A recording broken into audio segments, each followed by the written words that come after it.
He wasn't expecting to find anyone in his barn that morning, let alone a woman about to give birth, shivering under a pile of straw. What she told him next would change everything he thought he knew about family, shame, and the meaning of doing what's right. Thank you so much for watching and for all your comments. Let me know at the end if you liked the story, and where you're watching from, and why you're following this. The December chill cut through Thomas Parker's worn jacket as he trudged across his snow-covered farm on the outskirts of Millfield, Nebraska. At 62, the weight of solitude had become as familiar as the creaking of his farmhouse floorboards. 5 years since Martha's passing, and the farm felt emptier with each passing season. The morning sun had barely risen when Thomas noticed the barn door slightly ajar. Frowning, he quickened his pace, his boots crunching through the fresh snow. Break-ins weren't common in their quiet farming community, but times were changing. "Hello?" His voice echoed through the cavernous space as he pushed the door wider. The familiar scent of hay and livestock greeted him, along with something unexpected, the soft sound of breathing. Thomas moved cautiously between the hay bales, following the sound until he found her. A young woman, no more than 25. Curled up on a makeshift bed of straw.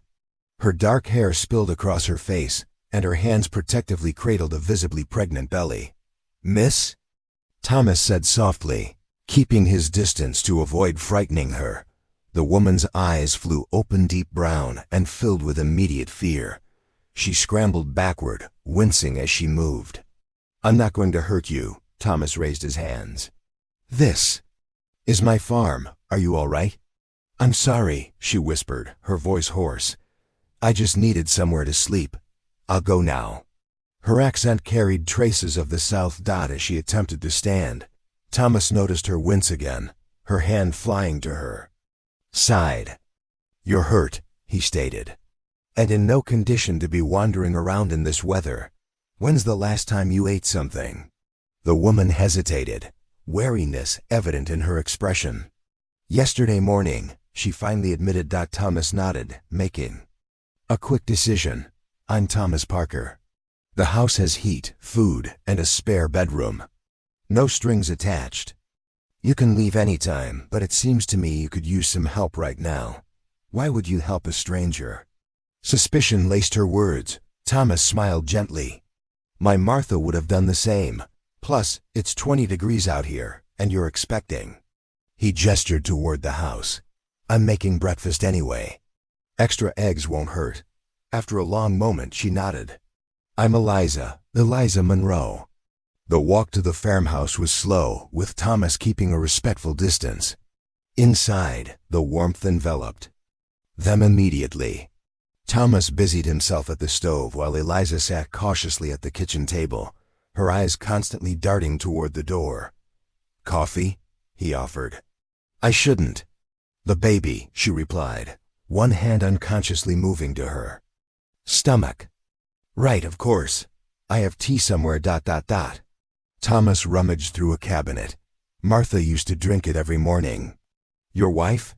Eliza asked. Thomas nodded, a familiar ache resurfacing. 5 years gone now, cancer." As he placed a plate of scrambled eggs and toast before her, Thomas noticed the bruises on Eliza's wrists, partially hidden by her sleeves. Her wedding ring finger bore a pale band where a ring had once been. Eliza ate cautiously at first, then with increasing hunger. Thomas pretended not to notice how quickly the food disappeared. "The spare room is down the hall," Thomas said when she finished. "Bathroom's across from it. There are clean towels in the cabinet." "I can't stay," Eliza said, though her exhaustion was evident. "My family ... they don't want me anymore. And Jason, my husband ... double quotes." She stopped abruptly. "Is he looking for you?" Thomas asked carefully. Eliza's eyes filled with tears. "No, he's the one who told me to leave. Sighed I'd brought shame to him." Her hand moved protectively over her belly. "When we found out the baby has ... complications, he said it was my fault, that something must be wrong with me." Thomas felt a surge of anger toward this unknown man. Well, you're welcome here until you figure things out. No rush. A knock at the door made Eliza freeze in panic. Probably just Jim Haynes, Thomas reassured her. He brings me eggs every Tuesday, though I've told him 100 times I have my own chickens. Sure enough, Jim's cheerful face appeared when Thomas opened the door. His curious gaze immediately landed on Eliza. Morning, Thomas. Didn't owe you. Had company. Eliza's my niece, Thomas lied smoothly, surprising himself. From Georgia. Staying with me for a while. Jim's eyebrows rose as he noted Eliza's condition, but he simply nodded. Well, nice to meet you, Eliza. Welcome to Millfield. After Jim left, Eliza looked at Thomas with confusion. Why did you lie for me? Thomas shrugged. Small towns have big ears. Figured you might want some peace before everyone starts asking questions. Eliza's eyes welled up again. Thank you, she whispered. My own father wouldn't even let me stay. Said I'd made my choices and brought disgrace to them all. Some people confuse judgment with righteousness, Thomas said. Get some rest, Eliza. Things have a way of looking different after sleep. As Eliza retreated to the spare room, Thomas sat at the kitchen table, Martha's old Bible still in its place. He could almost hear her voice. Thomas Parker, you've finally got someone to fuss over again. Outside, snow began to fall once more, coating the landscape in pristine white. In the quiet farmhouse, two strangers, each carrying their own burdens, found an unexpected moment of peace as the winter day unfolded around them. 2 weeks passed, and Eliza gradually settled into life at the Parker farm. The spare room, once a shrine to Thomas's past, now held subtle signs of its new occupant, a borrowed sweater draped over a chair, a small collection of second-hand maternity clothes Thomas had driven her to purchase in the neighboring town. Morning frost covered the kitchen windows as Thomas prepared breakfast, a routine they'd fallen into without discussion. The aroma of bacon and coffee filled the small farmhouse. You don't have to cook for me every morning, Eliza said, entering the kitchen with her hair still damp from a shower. Been cooking for myself for 5 years. It's nice having someone else at the table, Thomas replied, sliding eggs onto a plate. Besides, doctor said you need to eat properly. The trip to Dr. Brennan's office had been Eliza's first venture beyond the farm since her arrival. Thomas had vouched for her, maintaining the niece story, and arranged for her to be seen, despite her lack of insurance. 7 months along, everything looks good so far, Dr. Brennan had told them. But we'll need to monitor that heart murmur carefully. The diagnosis had confirmed what Jason, Eliza's husband, had used as his excuse to abandon her, a congenital heart defect that would require surgery after the baby's birth. I called that women's center in Lincoln, Thomas said, pouring himself coffee. They've got a program for mothers in your situation. Housing, job training, child care assistance. Eliza nodded, though her expression remained uncertain. I appreciate you looking into that. No rush, Thomas said, noting her hesitation. Just options. After breakfast, Eliza insisted on washing the dishes, a small way to contribute that Thomas had learned not to refuse. Her need for independence was evident in everything she did. I thought I might clean out some of those garden beds today, she offered. If that's all right with you. Thomas looked out at the neglected vegetable garden Martha had once tended with pride. Those beds haven't seen care in 5 years. Don't overexert yourself. Fresh air will do me good. The baby too, Eliza said, her hand resting on her growing belly dot as Thomas headed to repair a section of fence. He watched Eliza make her way toward the garden, moving with determination despite her awkward gait. Something about her reminded him of Martha, not in appearance, but in spirit. That same quiet resilience. By midday, dark clouds gathered on the horizon, promising another winter storm. Thomas was securing the barn when he spotted Jim Haynes's truck coming up the driveway, followed by another vehicle he didn't recognize. Afternoon, Thomas, Jim called out, stepping from his truck. Brought Pastor Collins to meet your niece. Thought she might appreciate some female company. Sarah Collins, the new pastor at Millfield's only church, emerged from her car with a warm smile. In her 40s with kind eyes and a practical demeanor, she'd earned the community's respect since arriving last year. "Hope we're not intruding," Pastor Collins said, extending her hand. "Jim mentioned your niece was staying with you, and I thought I'd stop by to welcome her." Thomas hesitated. Eliza had been avoiding interactions with townspeople, fearful her story would unravel, or worse, that word might somehow reach her family or husband. "She's out back in the garden," Thomas said finally. "Let me get her." He found Eliza kneeling among the dormant beds, wearing his old coat despite its enormous size on her frame. "We've got visitors," he said quietly. "Pastor from town and Jim Haynes. I can send them away if you'd rather." Alarm flashed across Eliza's face, followed by resignation. "No, it's fine. I can't hide forever." They walked together to the front yard, where Eliza straightened her shoulders and offered a tentative smile to the visitors. "This is my niece Eliza," Thomas said, maintaining the charade. "Eliza, this is Pastor Sarah Collins and Jim Haynes, who you've met." "Pleasure to meet you, Pastor," Eliza said, her southern accent more pronounced with nervousness. "Please, call me Sarah," the pastor replied, her eyes taking in Eliza's condition without judgment. "How are you finding Millfield?" "I haven't seen much of it yet," Eliza admitted. "Well, we have a prenatal support group that meets at the church on Thursdays," Sarah offered. "Nothing religious, just mothers helping mothers." "You'd be welcome." "Anytime." Thomas watched a flicker of longing cross Eliza's face before uncertainty replaced it. "Perhaps," she said non-committal after a brief conversation about the approaching storm. The visitors departed, but not before Sarah pressed a business card into Eliza's hand. "Call anytime," she said, "for anything." That evening, as wind rattled, the windows and snow began to fall in earnest, Thomas built a fire in the living room hearth. Eliza sat in Martha's old rocking chair, her fingers tracing the wood grain of its arms. "Your pastor seems nice," she said finally. "She is," Thomas agreed. "Different from old Pastor Wilkins. He was all hellfire and judgment.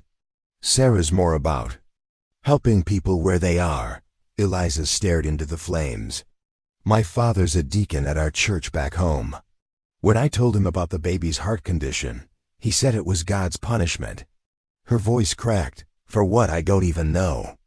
I've done everything right my whole life." Thomas's hand stilled on the poker. "That's not God talking. That's just a man afraid of what he doesn't understand.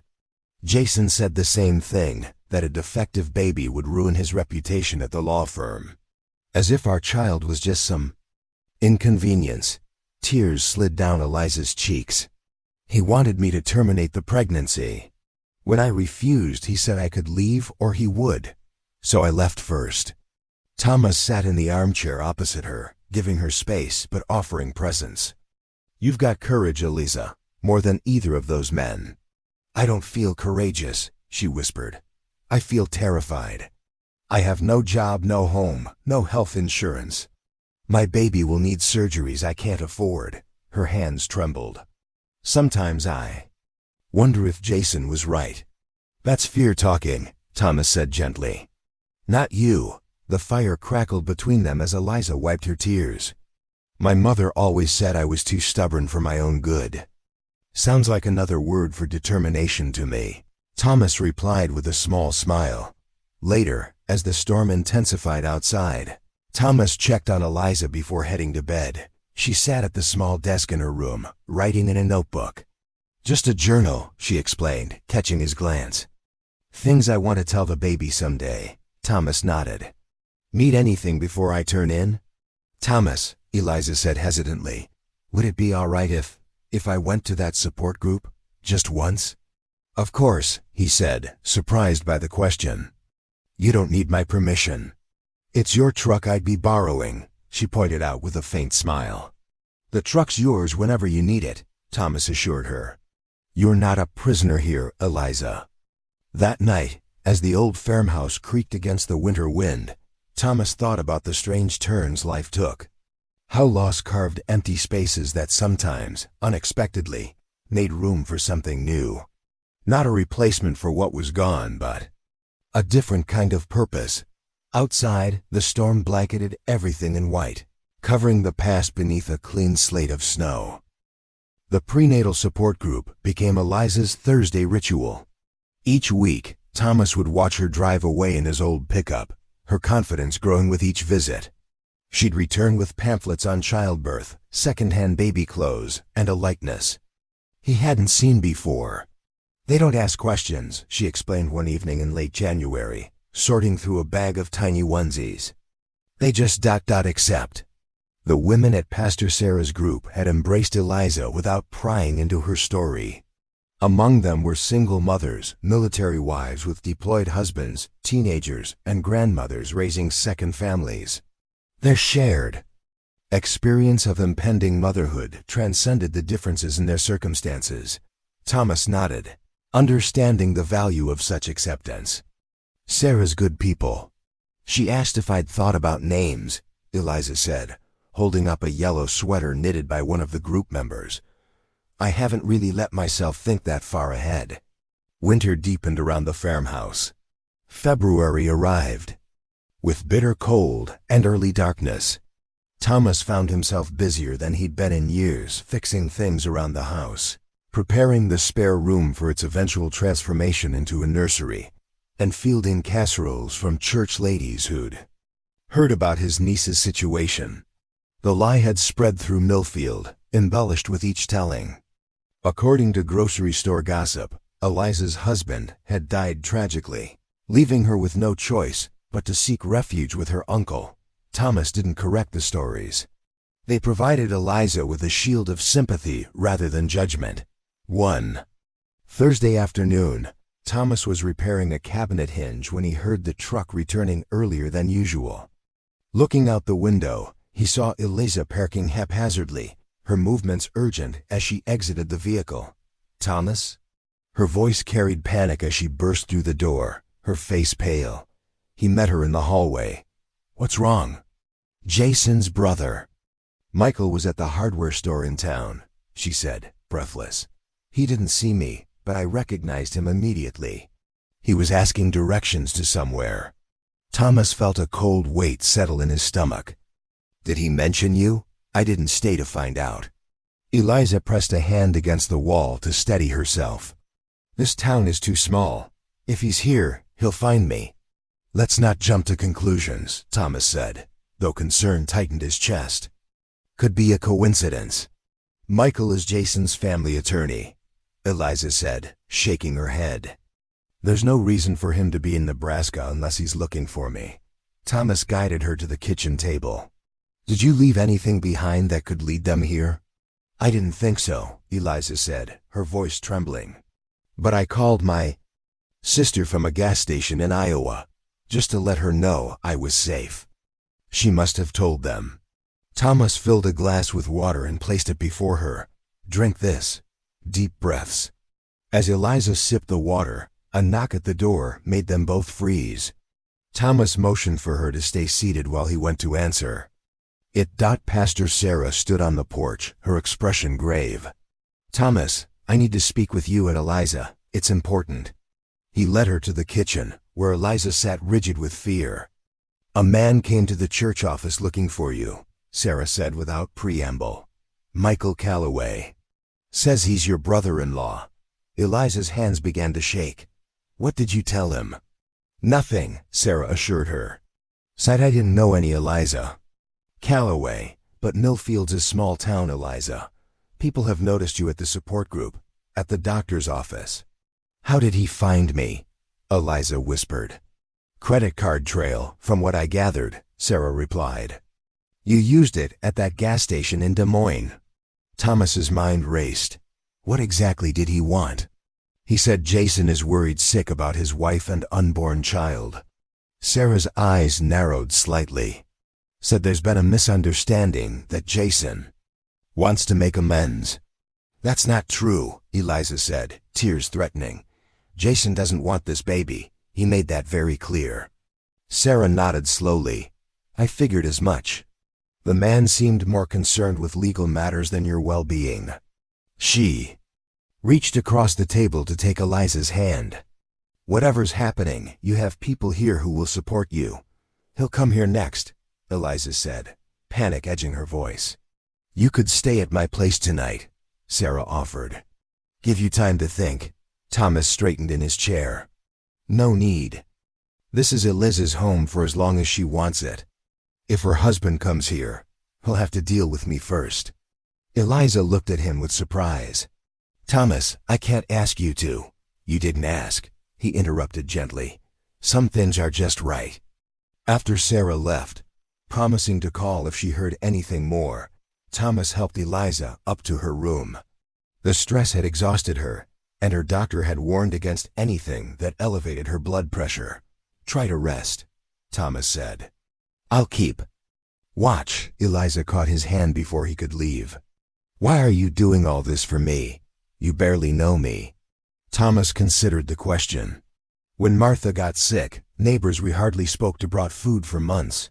Jim Haynes plowed our driveway every snowfall so I could get her to treatments. People stepped up because that's what you do when someone needs help. But this isn't your problem, Eliza insisted. Maybe I needed someone to help as much as you needed help, Thomas replied. 5 years alone in this house was long enough. The next morning dawned clear and cold. Thomas had slept poorly, checking windows and doors throughout the night. He was at the kitchen table reviewing some old documents when Eliza appeared, looking marginally better after rest. I've been thinking, she said, accepting the cup of tea he offered. I should leave. Go somewhere else, maybe California. I have a cousin there. Running again isn't the answer, Thomas said quietly, sliding a folder across the table. I found these in Martha's papers. Eliza opened the folder to find legal documents, guardianship papers, and adoption forms. Martha and I couldn't have children, Thomas explained. We were in the process of becoming foster parents when she got sick. These are all the legal documents we gathered. He tapped the papers. Sarah's brother is a family law attorney in Lincoln. He could help you understand your options. Jason will fight for custody, Eliza said, her voice hollow. Not because he wants our child, but because he can't stand losing. Then you fight back, Thomas said firmly. With people who care about you in your corner. Before Eliza could respond, the sound of tires on gravel announced a visitor.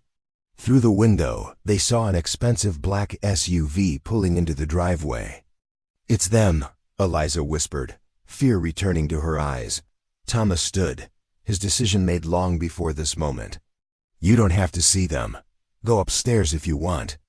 But Eliza shook her head, rising with difficulty. No, I'm done running. Together, they walked to the front door as two men exited the vehicle. One was tall with dark hair, Michael, Eliza's brother-in-law. The other, slightly shorter with a meticulously groomed appearance, could only be Jason. Thomas opened the door. Before they could knock, "Can I help you, gentlemen?" Jason stepped forward, his gaze fixed on Eliza. "I've come for my wife." "She's not property," Thomas replied evenly. "This is a family matter," Michael interjected, his tone professionally cordial but cold. "We appreciate your hospitality toward Eliza during this difficult time, but we'll be taking her home now." Eliza moved to stand beside Thomas. "I'm not going anywhere with you, Jason." Her husband's expression hardened. "Don't be ridiculous, Eliza. You've made your point. Now it's time to be reasonable." "Reasonable?" Eliza's voice gained strength. "Like when you told me our baby would be better off not being born? When you said a child with medical needs would be an embarrassment?" Jason's face flushed with anger and embarrassment. "You're exaggerating. I was upset when we got the diagnosis." "People say things. I think you should leave," Thomas interrupted, his voice leaving no room for argument. Michael stepped forward. "Mr. Parker, harboring a married woman against her husband's wishes could be construed as interference with marital rights. Not to mention the question of paternity regarding the child." "Are you threatening me, counselor?" Thomas asked calmly. "Simply stating facts," Michael replied. "This situation has legal implications you may not have considered." "I'm well aware of the implications," Thomas said. "Just as I'm aware that abandonment and emotional abuse have implications too." The standoff continued on the porch, winter wind whipping around them, until Jason finally addressed Eliza directly. "This is your last chance, Eliza. Come home now, or don't come back at all." Eliza's hand found Thomas's arm for support, but her voice remained steady. "I already am home."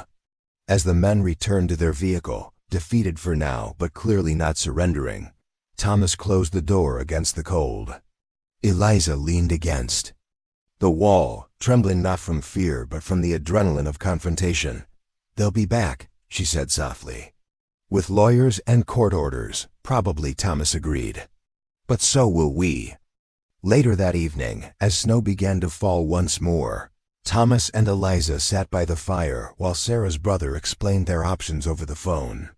The path ahead would be difficult, filled with legal battles and painful revelations. But looking at Eliza's determined face in the firelight, Thomas knew they'd already won something important: the courage to stand their ground together.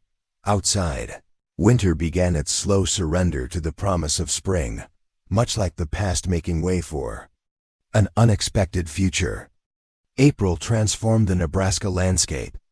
Barren fields yielded to tender green shoots, and the apple trees behind Thomas's farmhouse erupted in delicate pink blossoms. Spring arrived with the promise of renewal, mirroring the changes unfolding. Within the old farmhouse, the legal battle with Jason had reached an uneasy truce. After weeks of threats and posturing, Sarah's brother had negotiated a temporary agreement. Jason would drop his custody claims in exchange for a paternity test after the birth and visitation rights to be determined later. The solution wasn't perfect, but it bought precious time. Eliza, now in her 9th month, had transformed the spare bedroom into a nursery with Thomas's help. They'd painted the walls a soft yellow and assembled a second-hand crib donated by one of the support group mothers. A handmade quilt from the church ladies draped over the railing, and a rocking chair, Thomas's gift, sat by the window overlooking the eastern fields. "Not bad for an old bachelor and a woman who can barely see her feet," Thomas said, surveying their work one evening. Eliza laughed, her hand supporting her lower back. "I think Martha would approve." The mention of Martha no longer brought immediate sadness. Thomas had begun sharing stories about his wife, how she'd loved spring planting, her collection of bird figurines, her terrible singing voice that she'd never been self-conscious about. Through his stories, Martha became a presence in the house. Again, but as a blessing rather than a ghost. Dr. Brennan had confirmed the baby would arrive any day. The heart condition would require surgery, but not immediately. There would be time to prepare, to arrange specialists in Omaha. "You're sure about this?" Eliza asked Thomas for the 100th time as they folded tiny clothes one evening. "Taking on someone else's grandchild is a lot to ask." "I'm old, not dead," Thomas replied with a wry smile. "Besides, this little one's going to need all the support we can give." The arrangement they'd settled on still felt surreal to them. Both Eliza would stay at the farm. Thomas would help with the baby, and together they would navigate the medical challenges ahead. Not quite family in the traditional sense, but something equally meaningful. "I've been thinking about names," Eliza said, smoothing a small blanket. "If it's a boy, I'd like to name him Thomas, after you." Thomas felt a lump form in his throat. "That's quite an honor, but maybe as a middle name." "Give the little fellow his own identity," Eliza nodded. "And if it's a girl, would it be all right if I named her Martha?" Thomas couldn't speak for a moment, overwhelmed by emotion. "Martha would have loved that," he finally managed. The labor began shortly after midnight 3 days later. Thomas, who had been sleeping lightly for weeks in anticipation, heard Eliza's first call immediately. By the time he reached her room, she was breathing heavily through a contraction. "It's time," she gasped out. The drive to the hospital in Lincoln felt interminable. Thomas navigated the dark country roads with tense concentration, while Eliza timed her contractions in the passenger seat. 7 minutes apart, she reported, gripping the door handle as another wave of pain hit. Almost there, Thomas assured her, though the hospital was still 20 minutes away. As they approached the city limits, Eliza reached over and clutched his arm. "Thomas, I'm scared." He covered her hand with his. "I know. But you're not alone this time." The maternity ward was quiet when they arrived. Dr. Brennan, alerted by phone, met them at the entrance. Everything moved with practiced efficiency. Intake forms, monitoring equipment, the measured calm of medical professionals who'd seen it all before. 7 centimeters already, the nurse announced after examining Eliza. "This baby's in a hurry." Thomas waited in the hallway during the examination, feeling simultaneously essential and useless. When allowed back in, he found Eliza changed into a hospital gown, her face etched with determination despite her fear. "The baby's heart rate is stable," she told him, relief evident in her voice. "They're monitoring it closely." Hours passed in the strange timelessness of hospital waiting. Thomas alternated between sitting beside Eliza's bed, fetching ice chips, and pacing the hallway during the increasingly intense contractions. By dawn, the delivery room was being prepared. "I want you there," Eliza said when the nurse asked if Thomas would be present for the birth. "If that's okay with you." Thomas, who had been present for countless calving seasons, but never a human birth, nodded without hesitation. "Wouldn't miss it." The delivery progressed rapidly once Eliza was moved to the delivery room. Thomas stood by her head, offering his hand in quiet encouragement as she worked through the final stage of labor. The medical team moved with practiced coordination, their focus sharpening as the moment approached. "One more push, Eliza," Dr. Brennan instructed. "The baby's almost here." With a final determined effort, Eliza brought her child into the world. The cry that followed, strong and indignant, filled the room with its life-affirming sound. "It's a girl," Dr. Brennan announced, placing the squirming, vernix-covered infant on Eliza's chest. "And she looks perfect." Thomas watched through tears as Eliza cradled her daughter, whispering words of welcome. The baby, still adjusting to the shock of existence, gradually settled against her mother's warmth. "Hello, Martha," Eliza said softly. "We've been waiting for you." The pediatric cardiologist confirmed what they already knew. Baby Martha had a ventricular septal defect that would require surgical repair. But her initial tests showed stronger heart function than expected, a positive sign for her prognosis. "She's a fighter," the specialist told them, "just like her mother." The next few days passed in a blur of feeding schedules, diaper changes, and medical consultations. Thomas arranged a cot in Eliza's hospital room, refusing to return to the farm without them. The support group mothers organized a meal train, and Pastor Sarah brought a steady stream of visitors bearing gifts and good wishes. Notably absent was Jason. Thomas had called Michael to inform him of his daughter's birth, but the response had been coldly practical requests for medical records and paternity testing. "His loss," Thomas said as he helped Eliza pack for their discharge on the 5th day. "Some men never understand what truly matters."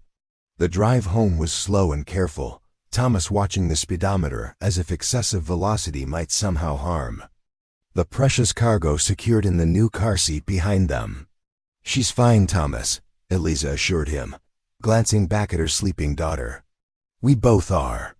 As they turned onto the gravel road leading to the farm, Thomas felt a strange fullness in his chest, not the tightness of grief he'd grown accustomed to, but something expansive and warm. "Welcome home, little Martha," he said as they pulled up to the farmhouse. The weeks that followed established new rhythms. Nights divided into 3-hour increments between feedings. Days punctuated by doctor appointments and brief, precious moments of rest. The farmhouse, silent for so long, now echoed with infant cries and lullabies. On a particularly beautiful May afternoon, Thomas found Eliza in Martha's garden, baby tucked against her chest in a cloth carrier. She was planting tomato seedlings, carefully pressing soil around their fragile stems. "Thought you might be napping," Thomas said, joining her. "She just fed and fell asleep," Eliza replied, nodding toward the baby. "Seemed ashamed to waste the sunshine." Thomas knelt beside her, his knees protesting the movement. "Martha, my Martha always said gardens were acts of faith, planting something you won't harvest for months." "I like that," Eliza said, moving to the next seedling. "Faith in the future." They worked side by side in comfortable silence until the baby stirred and began to fuss. Eliza straightened, wincing slightly as she adjusted the carrier. "Here, let me," Thomas offered, carefully lifting little Martha from the carrier. The baby settled immediately against his shoulder, her tiny fingers curling against his weathered shirt. Eliza watched them with a smile. "She knows who you are." "'Course she does," Thomas replied softly. "I'm her grandpa." The word had slipped out naturally, without premeditation. Thomas looked up, suddenly uncertain, but Eliza was nodding, tears glistening in her eyes. "Yes, you are." That evening, as sunset painted the sky in brilliant oranges and pinks, they sat on the porch swing, passing the sleeping baby between them as needed. The legal battles ahead, custody arrangements, medical decisions, financial responsibilities would require more strength and courage. But for now, in the gentle twilight of a Nebraska spring, they had found something neither had expected: a family, assembled from broken pieces into something whole and precious. "I used to pray for a miracle," Eliza said, watching the horizon. "Some dramatic intervention that would fix everything. And instead you got an old farmer and a drafty house." Thomas chuckled. "No," Eliza corrected him, her gaze steady. "Instead I got exactly what I needed. Someone who believed in me when no one else would." Baby Martha stirred in Thomas's arms, her small face scrunching momentarily before relaxing back into sleep. Above them, the first stars appeared in the deepening blue sky, witnesses to the quiet miracle unfolding below, not of divine intervention, but of human connection, of chosen family, of love that transcends blood and builds bridges across generations. In the distance, a whippoorwill called, its distinctive song carrying across the fields. Thomas remembered how his Martha had loved that sound. Now it seemed like a blessing, an affirmation that life continues, that love persists, that even in our darkest moments, unexpected grace awaits those with courage enough to receive it. "Listen," he said softly to the sleeping baby. "That's your namesake saying hello." And in the gathering dusk of that spring evening, on a porch swing that had witnessed both sorrow and joy, the past and future merged into a perfect, precious present, a moment of completion in a world of broken things.